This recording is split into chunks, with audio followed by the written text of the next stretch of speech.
নাগরিক খেয়াল রাখতে হবে।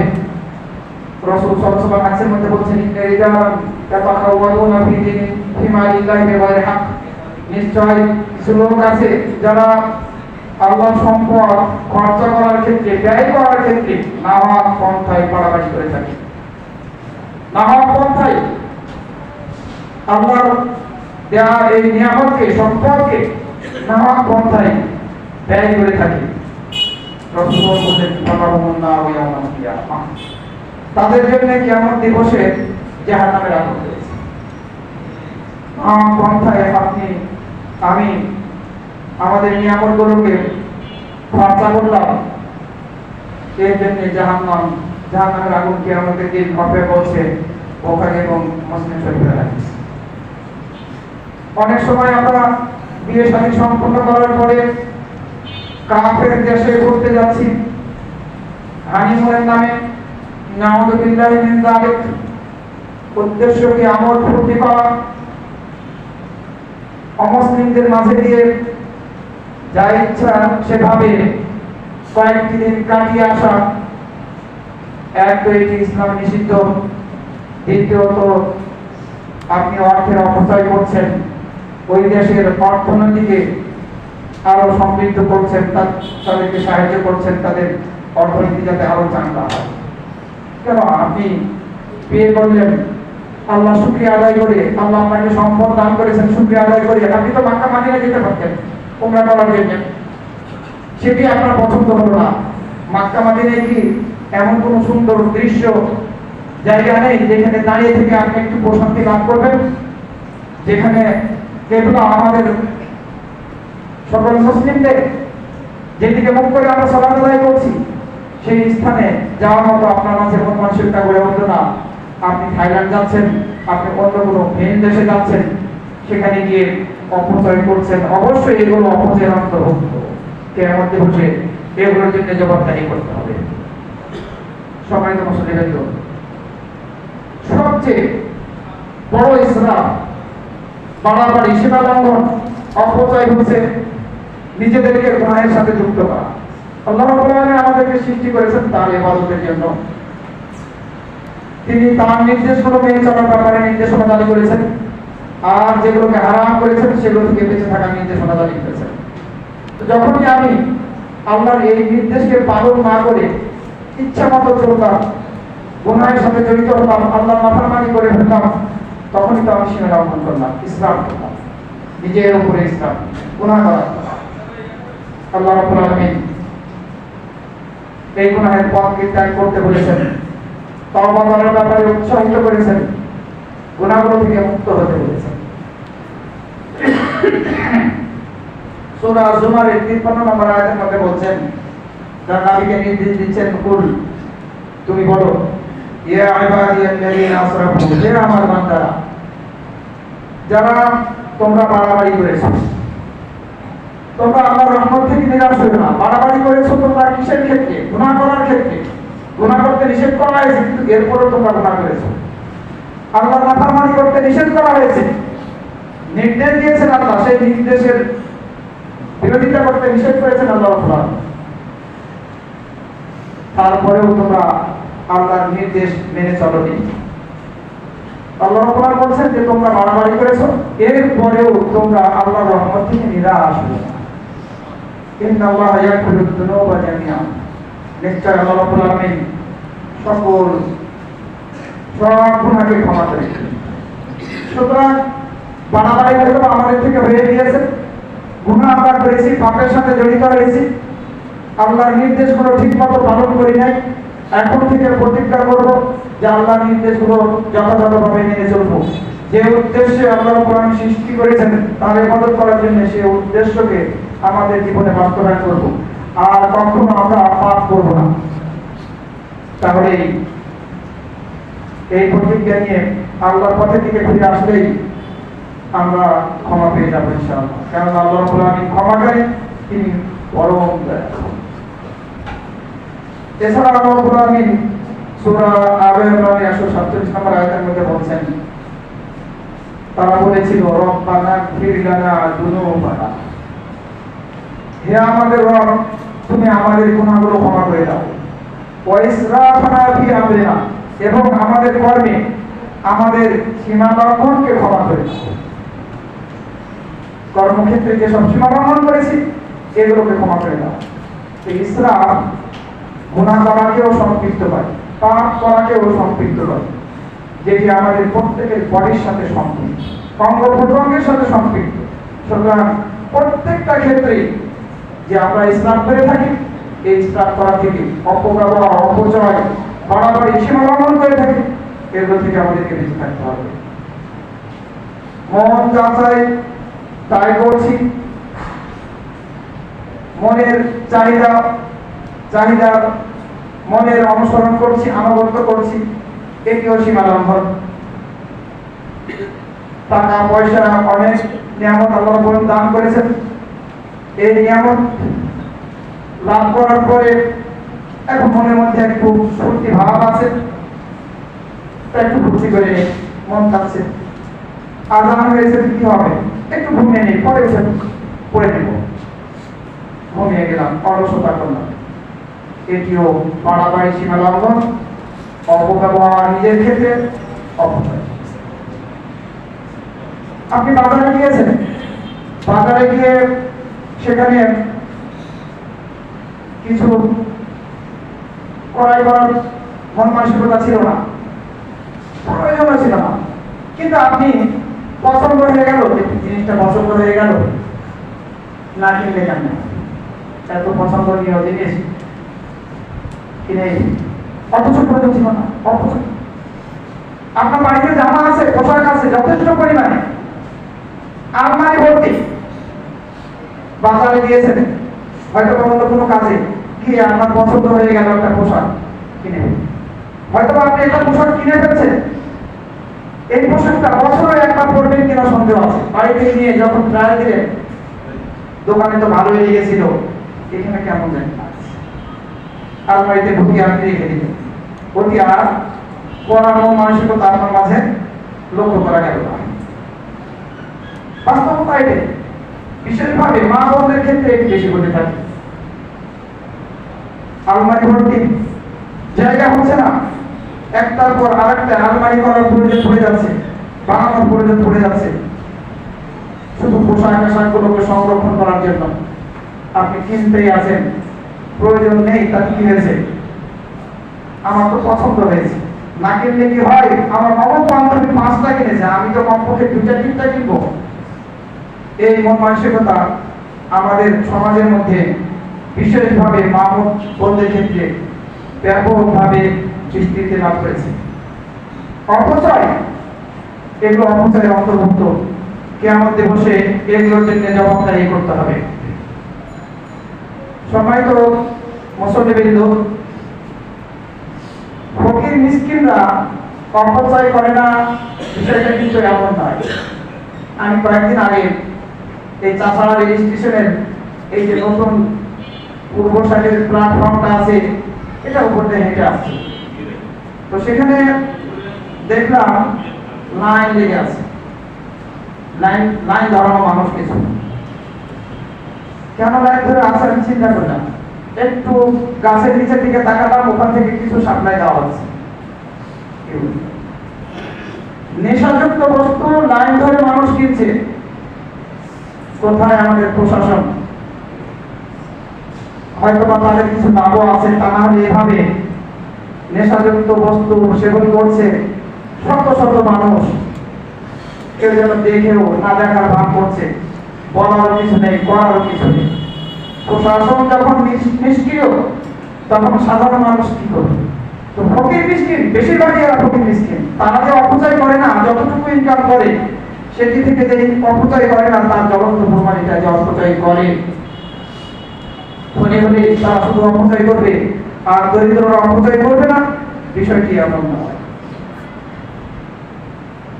তো যেটা বলছিলাম, বাজারে গেছেন, প্রয়োজন নেই, কিছু ক্রয় করে নিলেন, অপচয়।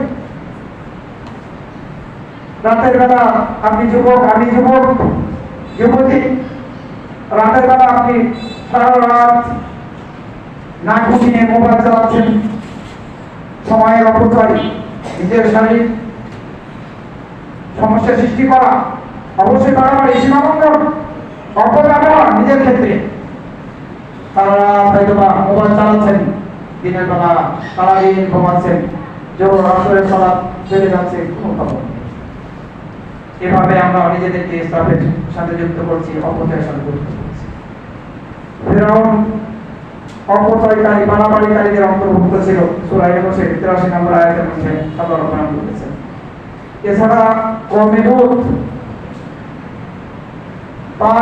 এই কওমে লূত তারা বাড়াবাড়ি করেছিল, সীমালঙ্ঘন করেছিল। সমকালীন ভূমিকাকে প্রাধান্য দেওয়ার কারণে এই পাপের দ্বারাও যে সীমালঙ্ঘন করা হয়, যেটি সূরা আল-আরাফের 80 এবং 81 নম্বর আয়াতের মধ্যে বলা হয়েছে, এটি তার প্রমাণ। যারা অপচয়কারী তাদের আনুগত্য করতে, তাদের অনুসরণ করতে আল্লাহ রাব্বুল নিষেধ করেছেন, কেননা তারা হচ্ছে এই পৃথিবীতে সমাজের মধ্যে, জমিনের মধ্যে ফিতনা ফাসাদ সৃষ্টিকারী। আবার অনেক সময় শাস্তি প্রদান করার ক্ষেত্রেও সীমালঙ্ঘন করা হয়ে থাকে, ইসরাফ করা হয়ে থাকে। কেউ হয়তো বা কেশাস নেওয়ার সুযোগ পেল, কেশাস নিতে গিয়ে সে বাড়াবাড়ি করে ফেলল, অতিরঞ্জন করে ফেলল। আল্লাহ রাব্বুল আলামিন এক্ষেত্রেও নিষেধাজ্ঞা জারি করেছেন, এক্ষেত্রেও সীমালঙ্ঘন করা যাবে না।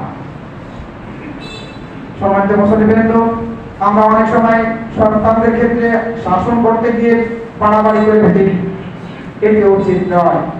বাড়াবাড়ির ফলাফলটা কোনো জায়গায়, কোনো স্থানে উপকার বয়ে আনে না, বরং ক্ষতির কারণ হয়। আমরা পোশাক আশাক ধৌত করি, বাসা বাড়িতে থালি বাসন যা কিছু আছে এগুলোকে ধৌত করি, এক্ষেত্রেও আমরা পানি ব্যবহার করি, আর অপচয় আমাদের থেকে হয়ে থাকে। সতর্কতা অবলম্বন করতে হবে। বিদ্যুৎ ব্যবহার করার ক্ষেত্রেও আমরা অনেক সময় অপচয় করে থাকি। যদি আমাদের থেকে প্রয়োজন নেই, তারপরেও অনেকগুলো লাইট বাসায় জ্বালিয়ে রেখেছি, যতটুকু দরকার এর চেয়ে বেশি জ্বালিয়ে রাখলেই অপচয়। সম্মানিত মুসলিমবৃন্দ, এই দুনিয়ার জীবনকে প্রাধান্য না দিয়ে আমাদেরকে আখিরাতকে প্রাধান্য দিতে হবে। আব্দুল্লাহ ইবনে আমর রাদিয়াল্লাহু আনহু থেকে বর্ণিত হয়েছে, তিনি বলছেন যে রাসূল সাল্লাল্লাহু আলাইহি ওয়াসাল্লাম আমাদেরকে অতিক্রম করছিলেন, এমত অবস্থায় যে আমরা আমাদের একটি ফুলের ভার মেরামত করছিলাম। জিজ্ঞাসা করলেন, মা হাদা, এই তোমরা কি করছো? আমরা বললাম, যে আল্লাহর রাসূল, এই ঘরটা একটু নড়বড়ে হয়ে গেছে, তাই ঠিক করছি। রাসূল সাল্লাল্লাহু আলাইহি ওয়াসাল্লাম বললেন, বিষয়টা তো আরো বেশি দ্রুতগতির মনে হচ্ছে, অর্থাৎ মৃত্যুটাই তোমাদের নিকটে আরো বেশি কাছে। এটা মেরামত করা যাবে না, বিষয়টা এমন নয়। বোঝাতে চাইলে দুনিয়াকে প্রাধান্য দেওয়া যাবে না, দুনিয়াকে প্রাধান্য না দেওয়াই উচিত, আখিরাতকে প্রাধান্য দিতে হবে। বিছানার ক্ষেত্রে, কার্পেট, ঘর সাজানোর ক্ষেত্রে, বিভিন্ন কিছুর দ্বারা, এর ক্ষেত্রেও আমাদেরকে একটু ভেবে দেখতে হবে। আল্লাহ এই দুনিয়ার জীবনে যতদিনই রাখুক, এরপরে কিন্তু ওই মাটির বিছানাতে যেতেই হবে। নিচে মাটি, উপরে মাটি, পায়ের দিকেও মাটি, মাথার দিকেও, ডানে বামে সবার দিকে মাটি, ওই বিছানাতে যাওয়া। নবী সাল্লাল্লাহু আলাইহি ওয়াসাল্লাম হাদিসের মধ্যে বলেছেন, নিষেধ করেছেন, একটা বিছানা হচ্ছে পুরুষের জন্য, স্বামীর জন্য, একটি বিছানা স্ত্রীর জন্য, আর একটি বিছানা হচ্ছে মেহমানের জন্য, চতুর্থটা হচ্ছে শয়তানের জন্য। হ্যাঁ, আমাদের ছেলে মেয়েরা আছে, তাদের জন্য প্রয়োজন মাফিক বিছানা পাবে, কিন্তু এই হাদিসে তারা বোঝানো হয়েছে যে প্রয়োজনের বেশি তোমরা কিছু করো না এই দুনিয়ার জীবনে, যতটুকু প্রয়োজন ততটুকু করো। এক সাহাবী রাসূল সাল্লাল্লাহু আলাইহি ওয়াসাল্লামকে জিজ্ঞাসা করলেন, এক কাপড়ে সালাত আদায় করা যাবে কিনা, একটি কাপড় পরে সালাত আদায় করা যাবে কিনা? রাসূল সাল্লাল্লাহু আলাইহি ওয়াসাল্লাম উত্তরে বললেন, আওয়ালি কুল্লিকুম তাওবান, তোমাদের প্রত্যেকেরই কি দুটি করে কাপড় আছে? দুটি কাপড়ের মালিক কি তোমরা সবাই? কেন যাবে না একটি কাপড় নামাজ পড়া, সালাত আদায় করা? এর থেকে বোঝা যায় যে সাহাবীদের জীবনটা কত কঠিন অবস্থায় চলত। দুটি কাপড়ের মালিক সবাই ছিলেন না, একটি কাপড় পরিধান করতেন। কিন্তু আমরা কত নিয়ামতের মধ্যে আছি। এমন কোন দরিদ্র ব্যক্তি আছে কি যার একটা অধিক কাপড় নেই? কল্পনা করতে পারবেন না, আমরা কল্পনা পারি না যে একটা বেশি কাপড় নেই, এটাই বাস্তবতা। তো দুনিয়াকে আমাদেরকে ততটুকু প্রাধান্য দিতে হবে যতটুকু আমাদের জন্য যথেষ্ট হবে, এর চেয়ে বেশি যাতে আমরা দুনিয়াকে প্রাধান্য না দিই। আমরা পোশাক আশাক প্রত্যেকটা ক্ষেত্রে যাতে এমন কিছু পরিধান না করি, ব্যবহার না করি যেটি হয়তো বা মানুষের সামনে নিজেদেরকে অহংকারী বানাবে এবং ফুটিয়ে তুলবে, এই মন মানসিকতা নিজেদের মাঝে আসবে। আমরা এভাবে চলার চেষ্টা করব, সর্বদা আমাকে স্মরণ করার চেষ্টা করব। তা না হলে হয়তো বা এই দুনিয়ার জীবনটা আমাদের জন্য সংকীর্ণময় হয়ে যাবে, আর কিয়ামত দিবসে আমাদেরকে অন্ধ অবস্থায় উঠতে হবে। তখন হয়তো বা বলতে হবে যে আমার রব আমাকে তুমি অন্ধ অবস্থায় উঠালে কেন, আমি তো চোখ ছিলাম। তখন আল্লাহ রাব্বুল বললেন কাযালিকা আতাতকা আয়াতুনা, এভাবেই তো আমার আয়াতগুলো তোমার নিকটে এসেছিল, তুমি ভুলে গিয়েছিলে। আর ইয়াউমা তুনসা, সুতরাং আজ তোমাকে ভুলে যাচ্ছি। ইসরাফের কারণ মানুষ অপচয় অপব্যবহার করে কেন? এর প্রথম কারণ হচ্ছে দিনী শিক্ষার ক্ষেত্রে অজ্ঞতা। দিনী শিক্ষার ক্ষেত্রে অজ্ঞতার কারণে মানুষ অপচয় অপব্যবহার বাড়াবাড়ি সীমালঙ্ঘন করে থাকে। আর এর ফলশ্রুতিতে একসময় হয়তো আমাদের তপ্ত হতে হবে, নিরাশার মধ্যে পড়তে হবে। অপচয়কারী কিয়ামত দিবসে শাস্তির সম্মুখীন হবে। আল্লাহ রাব্বুল আলামিন বলছেন ওয়াসহাবু শিমাল মা আসহাবু শিমাল, আর বাম দিকের দল হতভাগ্য বাম দিকের দল। ফি সামুমি ওয়া হামিম, তারা থাকবে তীব্র গরম হাওয়া এবং প্রচন্ড তপ্ত পানিতে। আর প্রচন্ড কালো ধোঁয়া ছাই থাকবে না। লা বারিদু ওয়া লা কারীম, যা শীতল নয় শুষ্কর নয়। ইন্নাহুম কানু ক্বাবলা যালিকা মুতরাফিন, নিশ্চয় তারা ইতিপূর্বে বিলাসিতায় মগ্ন ছিল। এটা কারণ এই দুনিয়ার জীবনে যদি আমরা বিলাসিতায় মগ্ন থাকি, বাড়াবাড়ি করে, সীমা লঙ্ঘন করে, অপচয় করে, তাহলে কিয়ামত দিবসে এ ধরনের শাস্তির সম্মুখীন হতে হবে। সূরা ওয়াকিয়ার ৪১ থেকে ৪৫ নম্বর আয়াত আমরা বলতে পারি। সম্মানিত মুসলিমবৃন্দ, অপচয় বা ইসরাফের সাথে বাড়াবাড়ির সাথে যুক্ত হওয়ার আরো কি কারণ হচ্ছে বংশগত কারণ। পিতা মাতা দাদা দাদি নানা নানি তারা অনেক ধনী, তো তারা বিলাসিতায় মগ্ন ছিল, তারা বাড়াবাড়ি করেছিল, অপচয় করেছিল, তারই ধারাবাহিকতাই আপনিও আমিও হয়তো বা করছি। এটি একটি কারণ। আবার এই দুনিয়ার স্বাভাবিক জীবন সম্পর্কে অজ্ঞতা। দুনিয়াটা যে একটা ক্ষণস্থায়ী জীবন, এই জীবনটাকে যে স্বাভাবিকভাবে চলার জন্য বেছে নেওয়া উচিত চিরস্থায়ী জীবনের স্বার্থে, এই ব্যাপারে উদাসীনতা। স্বাভাবিক দুনিয়ার স্বাভাবিক জীবনকে প্রাধান্য না দিয়ে এ ব্যাপারে উদাসীন হওয়াটাও একটি কারণ অপচয় অপব্যবহার বাড়াবাড়ি সীমা লঙ্ঘন করা। আরো একটি হচ্ছে বিপদে ছিলাম, তো কষ্টে জীবনযাপন কাটাতাম, সুখে ছিলাম না, অশান্তি ছিলাম, হঠাৎ করে অনেক কিছুর মালিক হয়ে গিয়েছি, একটু আমোদ ফুর্তি করে নেই না কেন, অপচয় অপব্যবহারের পথ বেছে নিলাম। এটিও একটি কারণ অনেকের ক্ষেত্রে। এক সময় কিছু ছিল না, এখন অনেক কিছু হয়েছে। তখন তো পড়তে পারি নাই, তখন তো খেতে পারি নাই ঠিক মতো, এখন যেভাবে পারি ভোগ করি, উপভোগ করি দুনিয়াটাকে। এটি একটা কারণ ইসরাফের। আরো একটি কারণ হচ্ছে যারা অপচয়কারী অপব্যবহারকারী তাদের সঙ্গী হওয়া, তাদের সঙ্গী হওয়া। এই জন্য রাসূলুল্লাহ বলেছেন মানুষ তার বন্ধুর রীতিনীতির অনুসরণ করে। কাজে তোমাদের প্রত্যেকেরই যেন লক্ষ্য রাখা উচিত সে কার সাথে বন্ধুত্ব করে চলছে। আবার অনেক সময় নিজেকে প্রকাশ করার জন্য, জাহির করার জন্য মানুষ অপচয় অপব্যবহার করে থাকে। এভাবেই সমাজের মধ্যে অপব্যবহার অপচয় ব্যাপকভাবে হচ্ছে প্রত্যেকটা শ্রেণীর মাঝে। আল্লাহ রাব্বুল আলামিন আমাদের সবাইকে এ ধরনের অপচয় ও অপব্যবহার থেকে হেফাজত করুন। এসব ইসলামের মধ্যে যাতে কোনোভাবেই আমরা নিজেদেরকে যুক্ত না করি, আল্লাহ আমাদেরকে তৌফিক দান করুন। আল্লাহ বলে হাদা ওয়া আস্তাগফিরুল্লাহ লি ওয়া লাকুম ওয়া লিসাইরিল মুসলিমিন।